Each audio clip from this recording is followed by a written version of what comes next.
Halo semuanya, selamat datang di podcast kita Sapa Suara Pancasila. Oke, balik lagi pada aku Sultan dan teman aku. Halo, aku Vila. Nah, di sini kami udah dengan narasumber hebat kita nih. Udah ada, boleh perkenalan lebih dulu? Terima kasih Sultan, Vila. Sebelumnya kenalin, namaku Fani Putri, biasa dipanggil Fani. Dan aku kali ini nggak sendiri, ada rekan aku. Oke, halo semua yang kenalin, aku Dwi Intan Kurnia dan kali ini kita bakal ngobrolin apa nih tentang. Oke, di episode kali ini kita bakal ngobrolin topik yang relate banget nih di kehidupan kita. Ini tentang pendidikan. Lebih tepatnya itu tentang tantangan etika profesi guru dalam era media sosial. Oke, karena di media sosial sekarang ini kan zaman yang batasan antara dunia profesional dan dunia personal itu kayak nggak ada batas gitu, tipis banget. Nah, dan kadang satu postingan itu dapat merusak etika guru dan sangat besar sekali dampaknya. Oke, mungkin kita langsung ke pembahasan ya.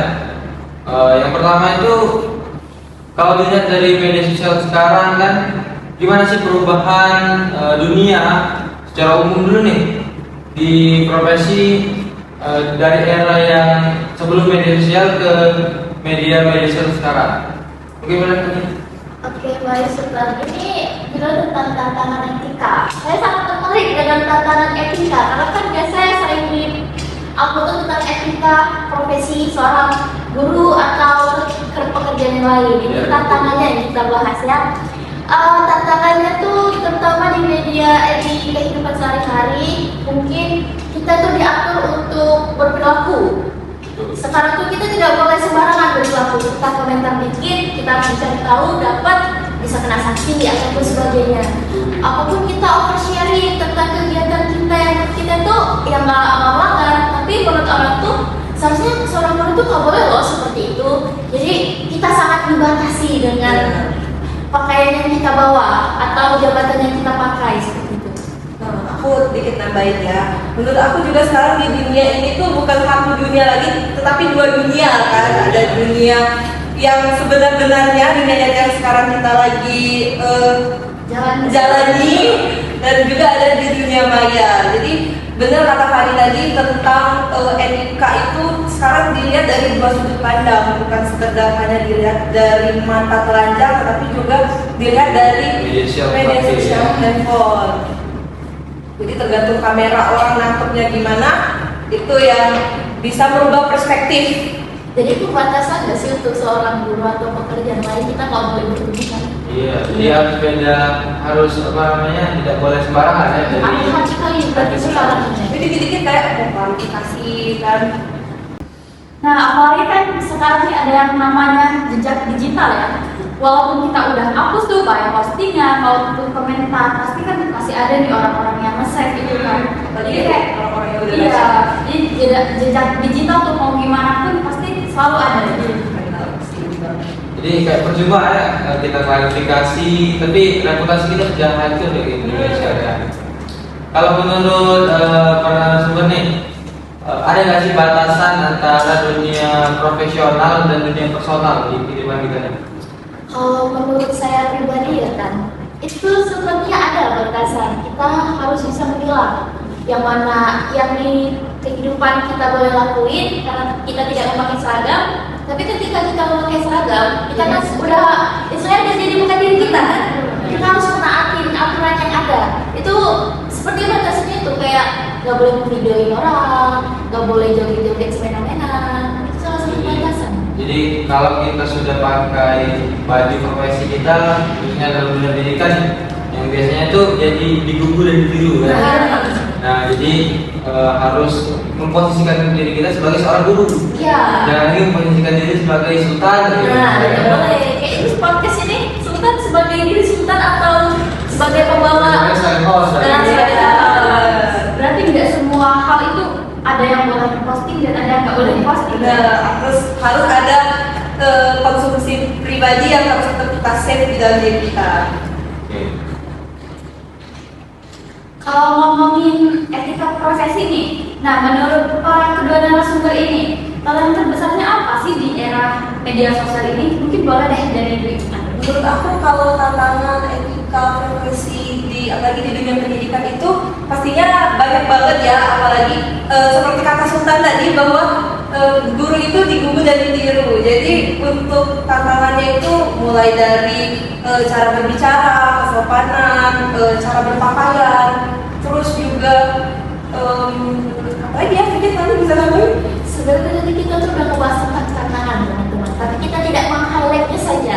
Salah satu tadi tentang sharing, kemudian komentar-komentar yang tau gak sih, ada salah satu guru yang dia tuh mengkomen salah satu bupati daerah, dia langsung dipecat. Itu kan artinya sebagai tantangan kita kan untuk menyuarakan suara kita yang tidak pantas seperti itu, tapi malah dibatasi. Itu tantangannya sih sebenarnya. Saya tertarik dengan yang oversharing tadi.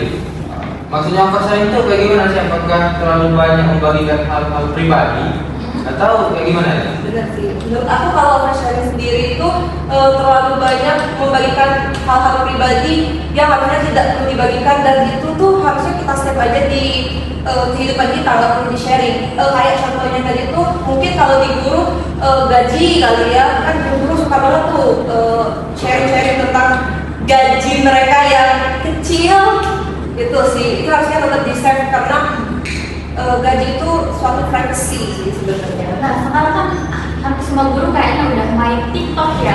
Nah karena itu kan guru tuh curhat nih di media sosial seperti kata Bintang tadi mengenai gaji guru. Nah kadang tuh ada guru yang curhat mengenai gaji guru honorer yang sangat kecil. Nah apa itu tuh melanggar etika atau gimana menurut narasumber?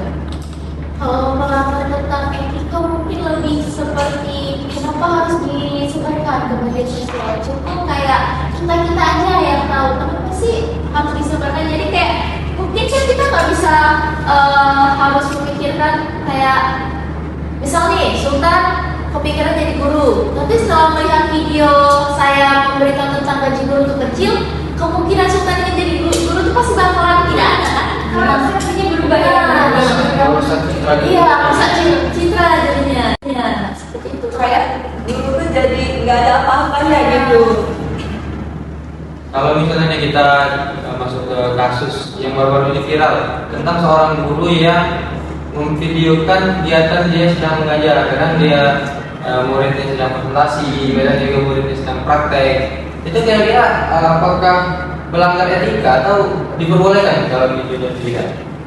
Kalau kita lihat dulu situasinya, kalau sekarang setahu saya berita itu apa di videoin berkali-kali. Tapi kalau memang tadi di dalam video itu melakukan hal-hal yang tercela atau melakukan marah kepada murid praktiknya yang berlebihan, seperti murid yang melakukan praktik salah, dia marah seperti itu, kemudian di-up ke media sosial, itu salah satu melanggar etikanya. Jadi cara dia berlaku ke muridnya itu yang melanggar etikanya.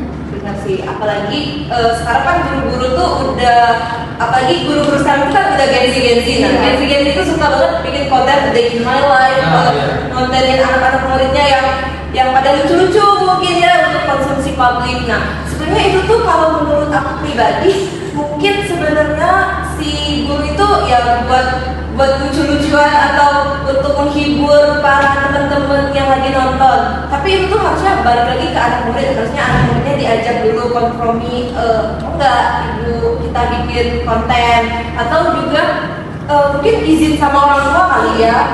Itu sih berarti menghargai privasi anak. Tapi juga nggak etis nggak sih kalau seorang guru itu ketika lagi dia ngajar tapi malah sedang main HP. Nah itu jadi kayak sebenarnya idealnya harusnya tuh boleh nggak sih menurut kalian tuh seorang guru itu buat konten pada saat jam pembelajaran? Ya sebagai profesinya sebenarnya nggak boleh sih, karena jam itu kan waktunya untuk belajar ya. Dari guru itu kan bisa melahirkan beberapa anak yang memiliki masa depan, jadi harus dibedakan nggak sih antara dia membuat konten atau pada mengajar. Jadi kalau membuat konten harus izin dengan orang tua murid, ya kan? Karena nggak semua orang tua tuh mau kan anaknya diposting di media sosial. Betul. Jadi mungkin kalau masuk ke pelanggaran etika ini banyak di Indonesia ini masih terjadi kasus-kasus seperti tadi oversharing, terus pelanggar privasi murid. Kalau dari apa sih dampak dari setiap kegiatan-kegiatan yang melanggar etika tadi menurut kalian? Ya pastinya kalau dari aku ngelihatnya tuh citra guru yang merosot, citra guru turun kan, kayak wah gurunya nih nggak beres nih, kok guru gitu, pasti kata-kata komen-komenannya itu pasti kayak gitu kan, Pasti lapangan tertuju pada guru pada ya. guru. Apalagi ada kasus yang waktu itu aku ingat banget yang guru apa sih namanya, gurunya itu mau dianuin sama anak muridnya. Yang berantem aja. Yang berantem itu kan masyarakat kan lihat dari dua sudut pandang. Nggak mungkin anak murid itu mau ngajak gurunya berantem kalau gurunya itu Nggak mulai. Jadi nggak semuanya itu harus di-upload di media sosial. Kayak nggak bakal ada asap, nggak bakal ada api kalau nggak ada asap.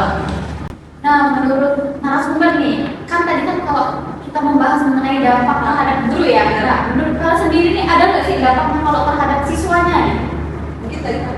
Kalau dampak terhadap siswanya itu perubahan undang-undang sekarang. Ada undang-undang perlindungan anak. Oh iya. Kalau yang saya tahu ya dari zaman SD saya dulu tuh melihat guru marah-marah, teriak-teriak kepada anak-anak itu hal biasa karena kan untuk biar mereka tuh mendidik ya gimana caranya. Apalagi siswanya guru adalah orang tua kedua ya sekolah nih.